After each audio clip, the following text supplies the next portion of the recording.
Hello, everyone. My name is Alexander Lucard, and I am an HMIS administrator for Montgomery County.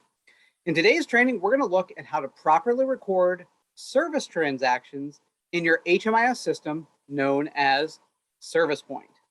Now, a service transaction is any single service that you provide for a client. Are you giving them bus tokens? Are you doing a bit of case management? Are you helping them fill out disability paperwork? Are you bringing them food? Any service that you provide as a case manager, social worker, anything like that, you're going to put in as a service transaction. Now, there is a distinct difference between services, which are one and done, things that are done in a quick amount of time that are only done once, like give a client bus tokens. That's a service. And there are case notes / case plans, which is a long-term goal that you track progress in increments. So remember that services and case notes are different. They can kind of overlap sometimes. We have a whole 30-minute training on case notes and what specifically goes into them. If you want to watch that, that's either going to come before or after this training, depending on your workflow learning plan. And today we're just going to focus on service transactions. We're going to do a couple of them together so that you can see the difference between program types and also how to record them. We're going to give you some practice. To get to service transactions, you're going to go up here to this button in the upper left-hand corner, service transactions. Do you see how we have all these other tabs, client information, client profile, households, ROI? You're going to choose service transactions to record services on. So we click on that, and that's going to take us here to the service transactions dashboard. You're going to want the add service button. You don't need to worry about add need. When you generate a service, it will automatically create a need, so you never have to do add need. You're going to use the add service button. We'll cover add referrals in a training for PATH primarily because they do a lot of referrals, but that is a separate training. Once you've recorded a bunch of service transactions, as we'll see, we'll click the view previous service transactions button and it will just show the whole history of the client's services. View shelter stays will do just that. It will just look at their shelter stays. Shelter stays are a specific type of service that is generally considered separate from all the other ones that you do. And then finally, view entire service history is basically the same thing as view previous service transactions, but it throws in shelter stays as well. So if you're looking for reports, quick reports on service transactions, this one shows them all for this client only. Shelter stays will show just their shelter stays for this client only. And view entire service history will show both services and shelters for this client only. So let's get to work and let's make some shelter or some services. We click on the button. And this takes us here to the add service button. Because I'm a service administrator for Montgomery County, my default service provider is Montgomery County Continuum of Care. However, it's probably not going to be yours. And sometimes the default isn't who you're going to be doing information for. You're going to want to make sure you put in the service for the right program. So we click the search button. And I have this big long list of 300 plus programs, and we'll just do a few different ones to show you the difference. So for example, let's start with diversion. We're going to do a diversion program. This one. And then we can see that my service provider has changed to diversion. Creating user, that's me, that's my name, Alex Lucard, and then the start date. We're going to choose today and the time, 12/19/12/23. But we can always change this in case we're dating it. You know, maybe we did it yesterday and just didn't have time to put it in before the end of work, and we're doing it first thing this morning. Although generally your first thing this morning isn't going to be new. And so we just want to make sure that we put in the right date and time. Start date is the date and time that the service happened at, and end date is going to be the same day. Why? Because services are quick. Services are not things that take multiple days, but we do want to actually record the right date and end time. So let's say this takes us to 1 p.m. So we spend about 40 minutes with this client. And then the service type, as you can see, for diversion, we only have two options. We have housing diversion programs, housing related coordinated entry. If we had chosen a different program, let's say we choose HIP. Let's go with Everymind's HIP program. We can see that we have a much longer list, right? We have a list of various things. And if I pick a different program, like let's say we pick Catholic Charities HSP Singles, because he's a singles person, the list isn't that different. But each program type is going to have their own service type drop-down menu list. One more time, let's take stepping stone. Emergency shelter. And again, we can see this list is different from rapid rehousing, is different from HIP, is different from diversion. For example, we have flu vaccines here and the others didn't.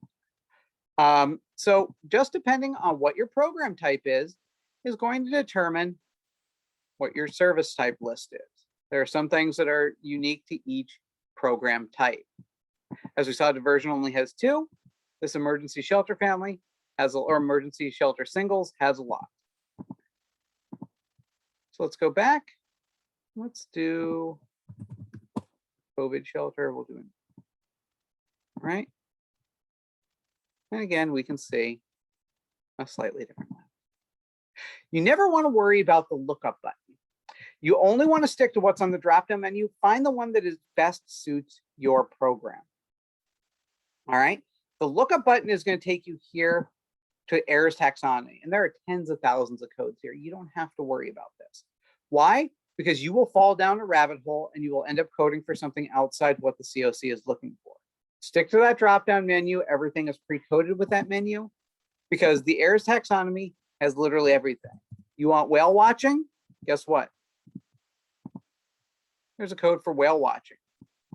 If you want guide dogs, there's a code for guide dogs and guide dog complaints. You got a bad guide dog. Don't know why you need a code for that, but that's the AERS taxonomy. If you name it, we've got it. All right. So there's no point in really going on that lookup button because it's just going to mess up reports and you might be looking for something that's already on this list. And as you can see, we've already got the code numbers for what we want. So don't worry about the lookup button. It's just going to be a rabbit hole that you end up using with curiosity, but there's nothing there that you need to code for that's not on your specific program list. Finally, there's program specific service. As we can see here for this emergency shelter, nothing comes up. In fact, we can look through all these different programs. Here's Ashmore, which is going to be a permanent supportive program. We can see they have their list here. And then this program supportive list comes up. So some programs are going to have a specific program specific service, especially HIP. This is very important for HIP program. And why? Because HIP's reports do a lot with this provider specific service. Now, by the time this video goes live, we'll have broken out text and email and phone, as you can see, into their own thing. On the live site, if you check this before August 1st, phone call and text and email will be one.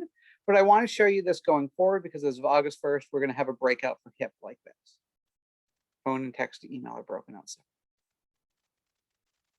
And this list, helps determine whether a client is fully billable or not. So paying attention to your provider specific service is very important for a HIP program, but for someone like, American Inn, you're going to notice you don't have anything for diversion, for street outreach.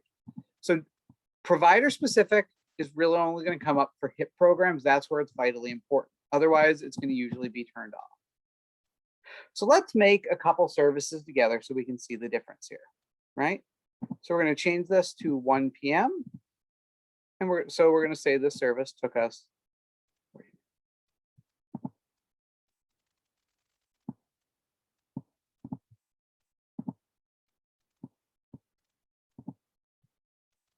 And then we're going to pick our service type. Let's pick benefits assistance. And then we're going to hit save and continue. And then we can see that this little box comes up, service notes. Here we have to write 1 or 2 sentences about what service we provided. In this case, let's do case manager, help client fill out paperwork to apply for SSDI.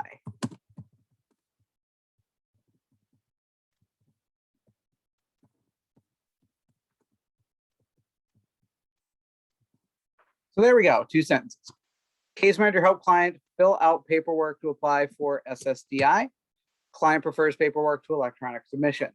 So there we go. What are we doing? Benefits assistance. What's the exact note? We helped them fill out paperwork for SSDI. It took us 40 minutes, 41 or 40 and 30 seconds technically. And then we go down. You don't have to worry about service cost. This is not something we do in Montgomery County. You don't have to worry about funding sources. This is not something we do in Montgomery County. You do not have to worry about support documentation. This is not something we do in Montgomery County. All of this can be skipped. Follow-up information, if you wanted to do follow-up, that's better for case notes than it is for services, because again, services are a one-time thing. But if you want to do a follow-up with the client, you could put in the date here, fill out all of this, pick your provider, pick your user, and on your home page, you would get basically an Outlook reminder that says, hey, you need to retouch with this client on such and such a date. It can be helpful, but I don't know a lot of people that use it. I personally don't, but it is here in case you want a little reminder in the system to follow up with the client on something. Again, I tend to use it when I do use it with case notes rather than service transactions, but the option is here. Finally, need. Because a service is a one and done, it's something you do quick, it's a one-time thing, it's over and done in the same day. This should always be set to closed. Outcome of need fully met, because what did we do? We finished the paperwork. The need was we did the benefits. Did we finish it? Yes, so it's closed. What happened? It was fully met because we did our part of the deal, which was help them fill out the paperwork. We had save and exit. And there is our service transaction. We can see that we've done a service transaction as American Inn. It was benefit assistance. There is no provider specific service. The date was 7/28 and we're good to go. So let's go back and do another service. And this time we're going to do a HIP one so you can see that provider specific service. Whoops.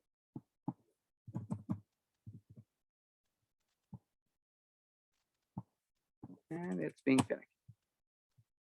Let's do with those here, right? And again, we're going to do the same thing. We're going to say 7/28. We're going to say for 1 o'clock. And now we're going to pick our service. What did we do for this guy? Let's look at all of our options here. And this is a pretty long list. So it's okay if you take the time to decide, are you doing benefits? Are you doing basic needs, case management? Case management is always a good catch-all, individual counseling, legal services, money management, psychiatric help, support housing, therapy referrals, transportation passive, right? So let's say landlord tenant assistance here at HIP. And then provider assistance, again, remember, because this is HIP, we want to pick something from this list. And I'm going to do face-to-face in-home visit. Okay.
So something like that, landlord tenant assistance. There's a disagreement about rental pay schedule.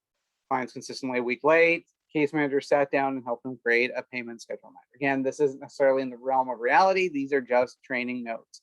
But as you can see, this one is 1, 2, 3 sentences long. So we're not writing a book here. We're just talking about what we did. We spent 30 minutes with the client, helping them to create a way to remember to keep their schedule, Outlook reminders, probably notes to self, maybe program something in their watch. If they're using a planner, maybe you put something in the planner, something like that.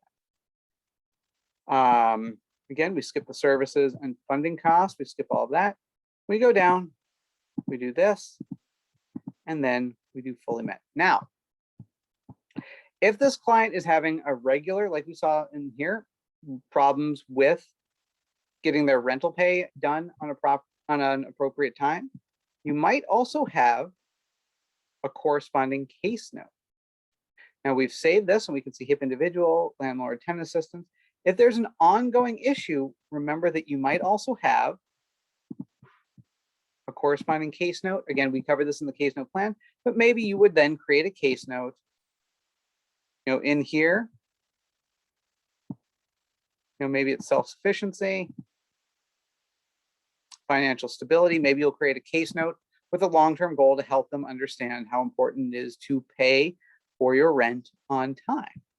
There's different options in here that you could do, because again, services are one and done, but you also might have a relatable case note that goes on to track the long-term history of this client's pay issues, while also doing services, which are single incidents that you're recording where you're helping the client with this. So again, service transactions short-term, case notes long-term. Service transactions are a one-time thing. Case notes are, step-by-step climbing that ladder until they reach the top and that goal is finished. Now that we have two service transactions, we could click on something like view previous service transactions, and that will take us here and show us the multiple service transactions that we've done so far, right? So we can see one by American, one by HIP. If we go back, we can also see that this one has a specific provider service and the other one does not, because this is a HIP one and HIP needs that. And if we click on entire service history, as you can see, a need is automatically generated for each service when you create it. And those needs are closed and fully met because we did the service. So that's why I said earlier that you don't need to worry about that needs button. Remember how we saw with that create the needs? You don't have to worry about that here because we have already created the need when we created the service. So you never have to worry about that add need button. You just click add service, make sure you fill out that the need is completed, and you're good to go. And that's all there really is for service transactions. We'll do one more just to give you a little bit of practice and then we'll let you go. Let's add a service. And this time let's add one for diversion. Well, we don't do a lot with diversion, but it is important that we, showcase this program just as much as any other. We pick a service, we have two options, homeless diversion, homeless related coordinated entry. Let's do homeless related coordinated entry. And as you can see, there isn't a specific service. So we hit save and continue. Housing related coordinated entry. And maybe we do something like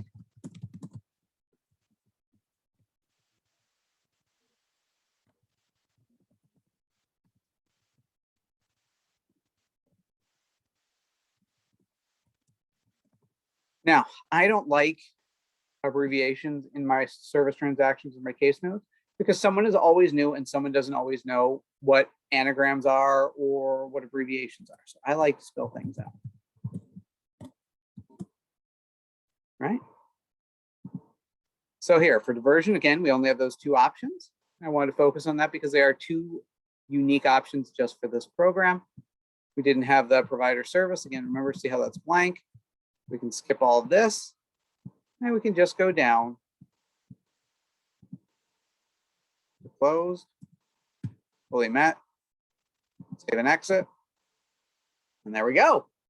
One more service transaction in the bag. So you can see each one looks a little bit different drop-down menu-wise, depending on what program type you have. We've looked at an emergency shelter, we've looked at HIP, we've looked at diversion, and they're just really good examples of showing you how those drop-down menus are going to be different based on your program type. And again, you just want to pick the piece from your drop-down menu that best suits what you're trying to do. You want to make sure you put a little bit of note in, and then you're good to go. Once you have your service transaction in, you can always use the trash can to delete the service, and you can click your pencil if you need to make an edit. Maybe you went, oh no, I did it as diversion, but I meant to do it as a different program. You can go in, click on the pencil, click on this pencil. You can change the program. But you shouldn't have to do that very often. And again, remember we have these buttons. You never need the add need. We'll cover add referral in a different training. Previous service transactions will show you that list we were just looking at.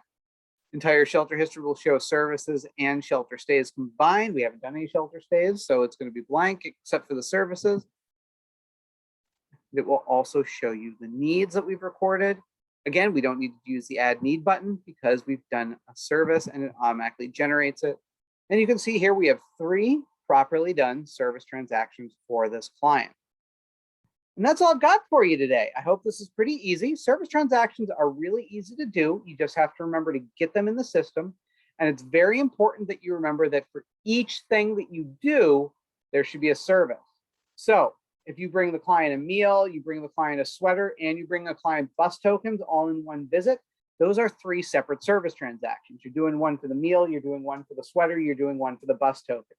If you visit a client every single day, or the client is at your shelter and they meet with you every single day, that's 30 separate service transactions, 1 for each day of the month, or 31 if it's a longer month, 28 if it's February. But you want to do 1 service for each specific individual action you take each time you meet the client. So it is a quantity thing, but that doesn't mean we have to forsake quality as well. That's all I have for you today. Thank you for joining me with this training on service transactions, and I look forward to doing more trainings with you in the future. Have a great day.